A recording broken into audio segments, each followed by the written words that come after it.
జిల్లాలో 5 సంవత్సరాలలోపు చిన్నారులకు పోలియో చుక్కలు వేయటం జరుగుతోందని, ఈ బృహత్తర కార్యక్రమంలో ప్రతి ఒక్కరూ సామాజిక భాగస్వాములై ఉండాలని జిల్లా కలెక్టర్ డాక్టర్ కె మాధవీలత పిలుపునిచ్చారు.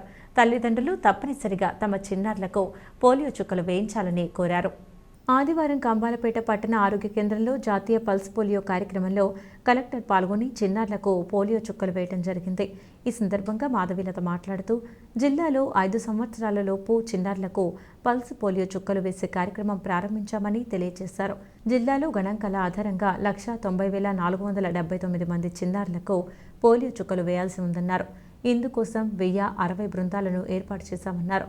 47 సంచార బృందాలు, 60 సంచార వాహనాలు, 4,454 మంది సిబ్బంది ద్వారా పోలియో చుక్కలు వేయనున్నట్లు తెలియజేశారు. ప్రతి ఒక్కరూ వారి పిల్లలకు, చుట్టుపక్కల వారందరికీ పోలియో చుక్కలు వేయటం కోసం స్వచ్ఛందంగా ముందుకు రావాలని కోరారు. జిల్లాలో ఏ ఒక్క చిన్నారి పోలియో చుక్కలు తీసుకునే వారు ఉండకూడదన్నదే ఈ సామూహిక జాతీయ వ్యాక్సినేషన్ కార్యక్రమం అని, దాని ముఖ్య ఉద్దేశమని అన్నారు. కలెక్టర్ వెంట డిఎంహెచ్ఓ డాక్టర్ కె వెంకటేశ్వరరావు, ఇతర వైద్య అధికారులు, సిబ్బంది పాల్గొన్నారు.